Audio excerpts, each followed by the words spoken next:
So, I still can't believe you're playing this game. Super Black Bass was the best fishing video game ever made. Really? I'm a redneck. I can at least accept that.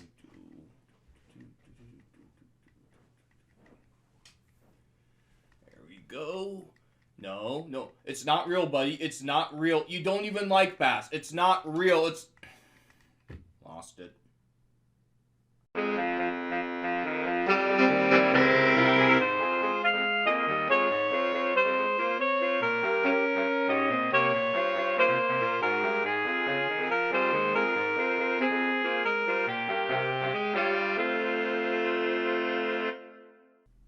Hello, everyone, and welcome to another episode of Unqualified Experts. I'm your host, Braden Gardner. I'm your corrupt overlord and frustrated fisherman, Shane Dayton.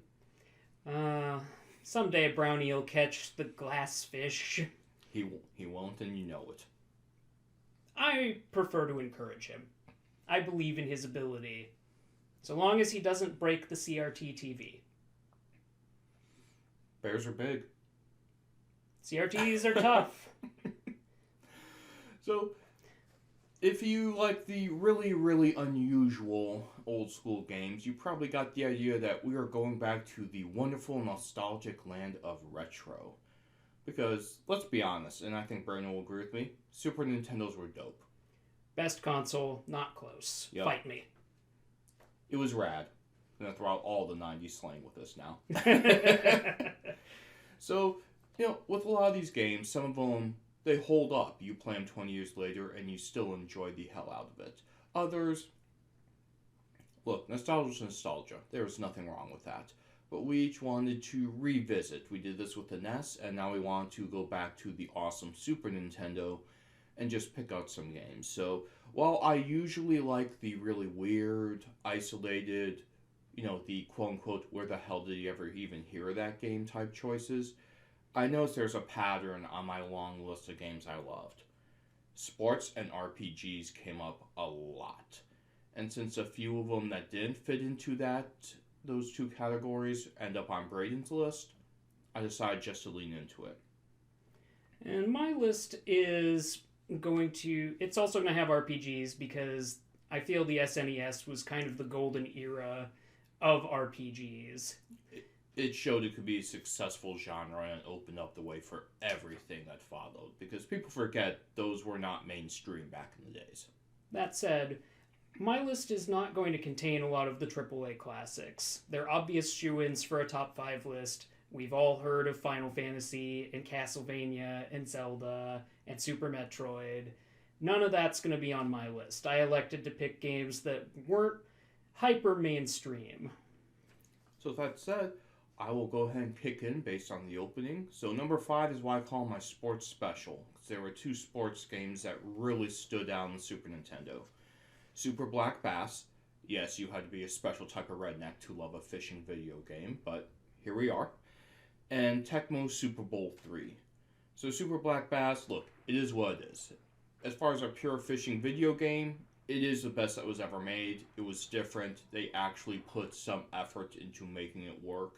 And if you grew up in a family that was big on fishing, it was enjoyable. It was one of the few games that I remember fondly from the nostalgia standpoint, because Dad loved fishing, couldn't give a crap about most video games.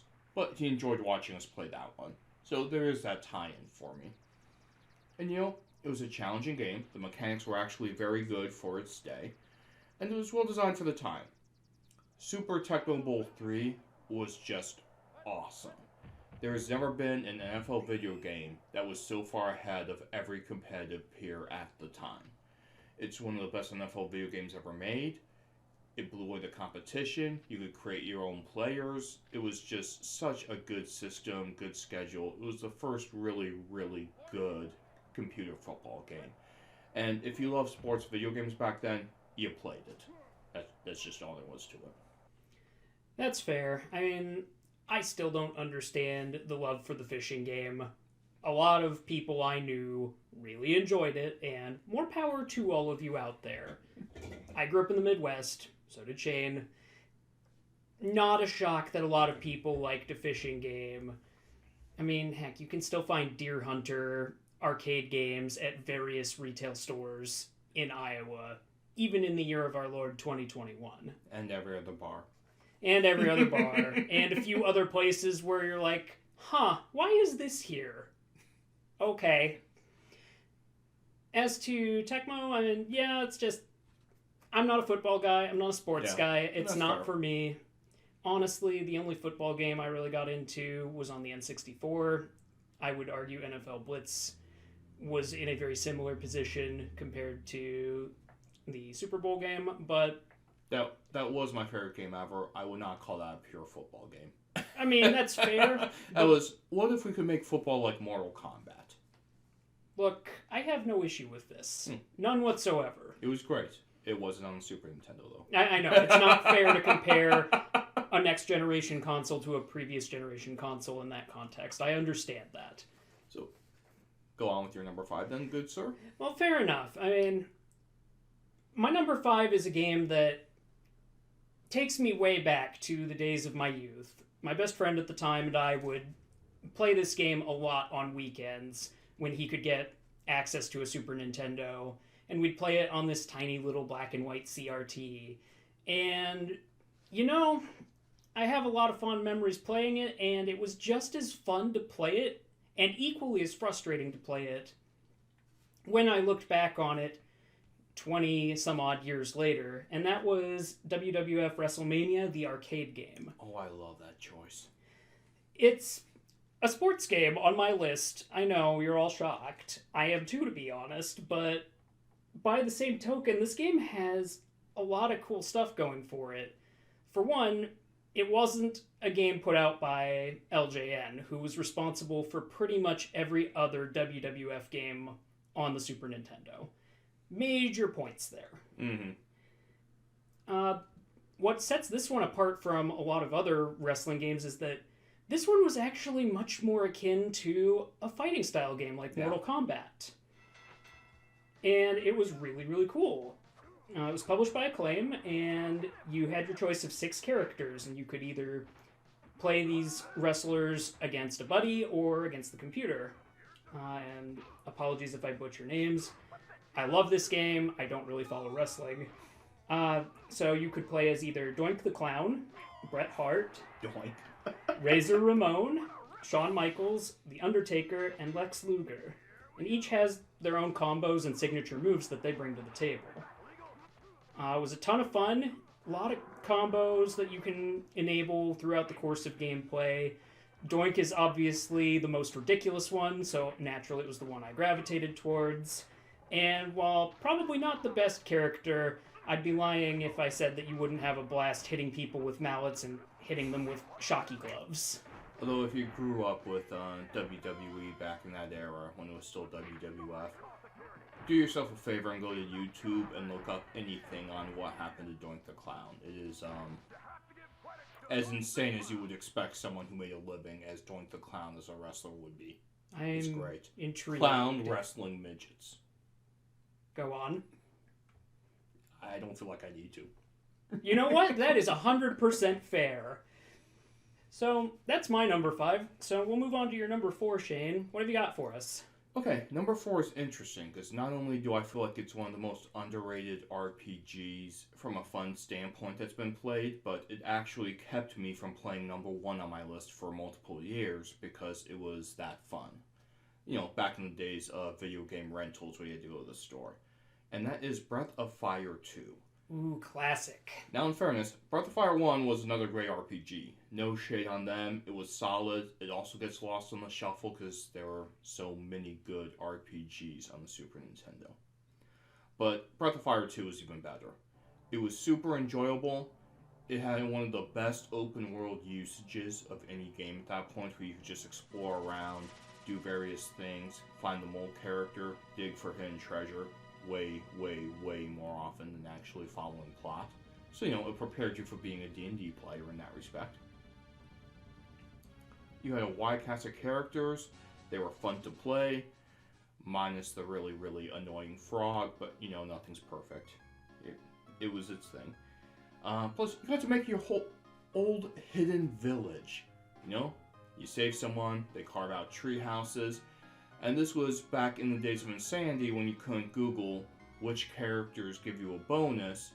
That one homeless person you allowed into your secret town could give you a permanent fighting boost, or he could let you change the color of your text box. Back in my day, we had to eat the bullshit that game shoved down your throat. You liked it! But it was a ridiculously fun RPG. I mean, it fell behind because there were just that many good ones. You had the Final Fantasies, you had the early Chrono Triggers, you had Ultimas, you had, still from the NES, Crystallis, you had Luffia. It was easy for a very good RPG to get lost in the shuffle, and I feel like that's what happened in Breath of Fire 2. I think it's one of the most underrated RPGs of all time, in the sense that very, very few people have actually played it or remember it separately from the first one. But it's a very fun RPG. It was a great Super Nintendo game, and it deserves to be number 4 on the list. I agree. And it had a lot of cool other little things that it brought to the table, like the ability to basically take elemental spirits and fuse them to your characters in different ways, and you had some trial and error to make that work. It had a pretty robust magic system. Yeah. All the characters were great, except the frog, who was very stereotypical and obnoxious, but you needed him because he was the fastest character to learn how to warp you from town to town. So, that was fun. And I have a confession to make. Breath of Fire 2 is actually the best fishing game on the SNES. Fight me. Off camera. Because we have a minimal level professionalism here. Do we? Nah. Fair enough. I spent a lot of hours fishing for those really obnoxious bottom feeder fish that just decided they were going to break every fishing pole ever. God, I forgot about that part. Yep, so Breath of Fire 2, great place on the list. So, Braden, what is your number 4? My number 4 is also an RPG, and it's kind of what happens when you cross a typical RPG with a Zelda-like environment, and that's Illusion of Gaia. Nice.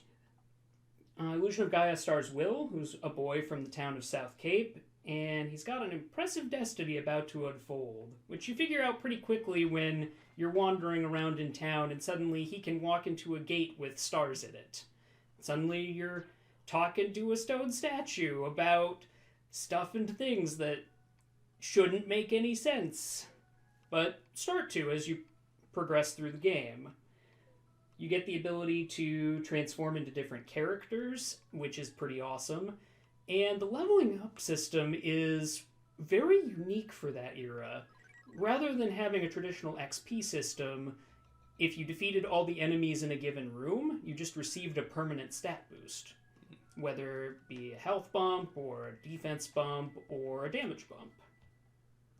So that was really cool, and the graphics for the time were an impressive 3D attempt. They actually did 3D relative justice within the limitations of the Super Nintendo console, which just wasn't heard of at the time. It was very, very cool. Honestly, the only real complaint I have with Illusion of Gaia is the plot's pretty linear. There's not a lot of deviation or side quests or other things for you to really go about and do. But considering all the other things it does right, if you're not big into tons of secrets or you're just getting into the RPG genre, this was an excellent entry into that particular area of gaming. Yeah, it was actually originally on my short list too, so since Brain included it, it's like, great, I will switch to another one. Probably my only minor complaint, and it's not really a complaint so much as an observation. Man, if you were a sensitive kid, kind of a depressing ending. Not super so, but enough where it would keep you up thinking at night for a few days till you found the next good game to take your mind off things. Totally fair. Yep. Cool. Well, we've covered a couple great RPGs. What do you have for number 3, Shane? To the shock of no one, another great RPG. And that RPG is The Legend of Zelda: A Link to the Past. Now, usually I don't like going with an obvious choice, but this game was just so good. It's a Super Nintendo game that holds up 20 years later, in my opinion. Not a whole lot to say here. It is, frankly, just one of the best RPGs ever made. At the time, absolutely. And I still think it holds up on the Hall of Fame list. This is an elite tier game. It's still one of the best Zelda games ever, and that's saying something. Fantastic use of dual worlds, just the jumping back and forth, interesting items, has that entire Link feel while adding a bunch of new stuff to the campaign. And, frankly, if you've been watching us, you know a lot about this game because it has found a second life, which makes me happy, with the randomizer, which Braden has played with awesome efficiency the past few weeks. Oh, I've had a ton of fun with the Link to the Past randomizer. Not that the original is bad by any stretch of the imagination, but, you play it a few times and you know where stuff is, you start learning the most efficient ways to get things, and eventually you're able to run the game out in a couple, 3 hours. The randomizer takes the locations of all your heart pieces and heart containers and items and scatters them randomly throughout Hyrule in places where you can complete the game, but you're not necessarily guaranteed to find what you want when you want it. You went 2.5 hours without a sword. That's not even the worst experience I've had going through the randomizer without a sword. What a mess. But a ton of fun, easily a top tier pick. It would have made my list if I weren't intentionally steering away from top tier titles. Speaking of top tier titles, my number 3 is very reminiscent of a classic from the NES, Super Mario Bros. 3, with a lot of the same features. You've got an overworld map that you travel around with secret levels you can hit along the way. But what really sells it is the co-op experience, because it's true co-op. You're both playing at the same time, and that game is Joe and Mac. Instead of plumbers, you're cavemen. And with a lot of stereotypical tropes that would probably get a lot of eyes rolling if it were released in today's day and age, to be perfectly fair. However, the game holds up really well. You have the ability to upgrade your weapon from a basic club to cool stuff like boomerangs and fireballs as you travel through prehistoric times fighting other cavemen and pterodactyls and any number of other hazards as you progress. Absolutely fun to play by yourself, but the co-op is really just what sells it. Yeah. The primary complaint I would have with this game, and it's a very, very minor one, just because it is a little different from a typical action-adventure game in terms of how it handles this, and that's the jumping. You can either have a normal jump, or you can hold up while you jump to get a really high jump, but you're kind of floaty when you're jumping, so it takes a little time to kind of adapt to how to stick your landings without landing on an enemy or jumping into a pit. Jumping, the nemesis of anyone who gamed before 2002. Yeah, you're not wrong. So, speaking of games that came out prior to 2002, you know I'm a huge fan of The Simpsons. You? No. I know, right? And everybody knows that it took all the way until Xbox in 2008 to release a good Simpsons game. Non-arcade version. Except, no, you'd be wrong. There was one good Simpsons game. It was not from the NES, that's for dang sure. But Bart's Nightmare was a one-off Simpsons title that was released for the Super Nintendo.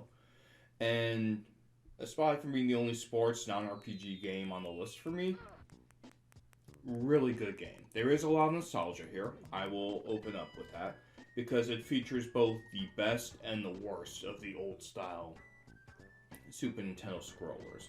There is a ton going on. It can be overwhelming. If you don't have your controls completely in, like if you're playing on an emulator and one control's off, you're gonna have a bad time.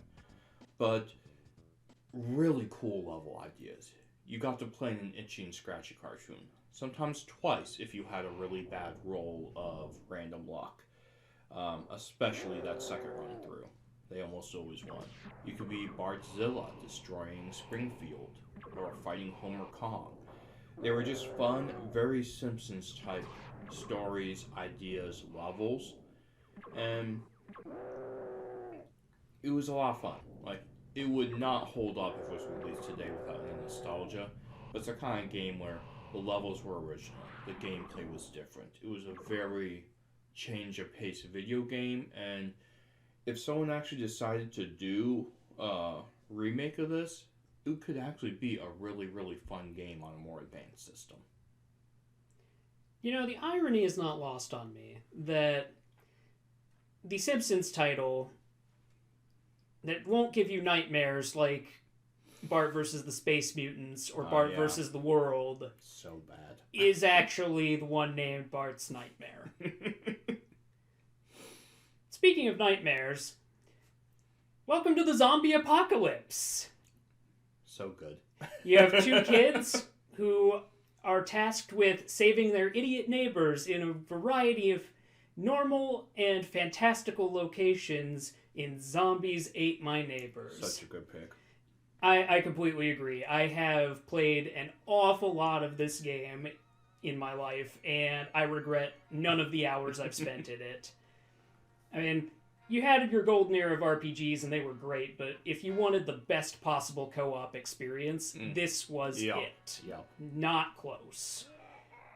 And, you know, the imagination that went into this game is something that Konami really should be praised for. Because, yeah, you start off the first couple levels, you're fighting typical bread and butter zombies in a couple different neighborhoods, and then suddenly, level 3, you're in a shopping mall dodging axe murderers. And then after that, you're in a chainsaw hedge maze with a variety of Jason types who can destroy the terrain and the people you're trying to save, and you, with equal abandon. It's just completely ridiculous. The axe murderers were all about the equality. Everybody dies. Everybody dies. Except them. A lot of foreshadowing for the future there. But while you had your golden era of RPGs, the SNES was also kind of a golden era of co-op prior to the actual golden era you started to see on consoles like the Nintendo 64. Yeah. It paved the way at the very least. So before we get off to a 40-minute tangent on GoldenEye and the new system, I will jump in with my number one. Look, it's the obvious pick. Final Fantasy VI, which was released in North America and on the SNES as Final Fantasy III. I don't like the obvious choice most of the time, but how could it not be Final Fantasy VI? It's one of the greatest RPGs ever made, hands down. I would argue it is the best. Hands down, best Final Fantasy ever, Phil. Not 7, 6, Phil. And AJ. 7. Ugh. Right. Gross. What they did on the Super Nintendo system was just so weird and unique. Your decision could kill a character. Sorry, Shadow, didn't know we had to wait for you. So you never find out what happened. You lose, you actually lose as the heroes. The apocalypse happened, and then you have a post-apocalyptic fantasy adventure RPG. How freaking cool is that line, and why has it not been done more often since? And you had it all in one Super Nintendo game. The decisions you made changed the world. The Cid. I didn't know until 2 years ago that Cid didn't have to die, and you did not have to throw yourself off the cliff in despair. I thought you had to kill Cid to move the story along. Braden called me an idiot and then laughed at me. All that childhood trauma was a choice. What the... In fairness, the RNG definitely encourages you to go that route, and I'm pretty sure the canon of the actual story is that Cid dies. But... The fact it's an option, and you were willing to go that direction, and they were put in what, to this day, it still pulls on my heartstrings. It's one of those like never-ending story. Oh, this was one of the moments I lost my childhood innocence. But it was such a good story moment. You had different decisions, you had different experiences, the storyline was great, the characters were amazing, and there were so many of them. And you can have disagreements about RPGs and stuff. I don't know anyone who argues that 6 wasn't a great game. It was such a big deal, and it's just one of the all-time great pinnacles of gaming, in my opinion. I completely agree. Of the first 6 Final Fantasy games, I'm of the opinion it is the best one. The only other one I would even entertain discussion on is 4, but 6 just offers so much more to you, with having a world for the first half of the game, which is normal and fine and whatever, and then Kefka, rotten little bastard that he is, manages to get the MacGuffin and suddenly is blessed with what seems like infinite power and starts remaking the world because he can, and certain areas of the game are just closed off to you after that point. Yeah. And it's just so good. Unique magic system, great storyline, touch of steampunk to go with your fantasy adventure and magic, a bunch of tear-jerking stories from so many good characters. Just, it has everything and then some. I completely agree. My number 1 pick, which probably won't shock anyone, is also an RPG. Unlike Shane, I'm not going to pick one of the top 3 that's on the console. My pick is Luffia 2, Rise of the Sinistros. Now, if you played the original Luffia, which came out early in the SNES era, it's a fun but fairly forgettable RPG experience. Luffia 2 does something that wasn't really heard of at the time, and rather than being a sequel, it's a prequel. You're actually playing as the heroes that took down the Sinistros years in the past, that you actually learn about in Luffia 1, and you get to play as for a little bit in the first game, but the second game being a prequel changes the dynamic of your expectations from the word go, because if you've played the first one, you know how it's going to end, but you're in it for the journey and not the destination, and I feel like that was really embraced in this game. You get access to a variety of different tools to solve puzzles in dungeons, which is really cool. That's the ticket. You get to meet a variety of characters as you journey. Usually you have 1 or 2 party slots that are rotating at pretty much all times, and they all have their own different fighting styles, strengths, and weaknesses, which is really cool. It's one of the first RPGs to actually introduce a limit break system by giving your different pieces of equipment a variety of limit break options.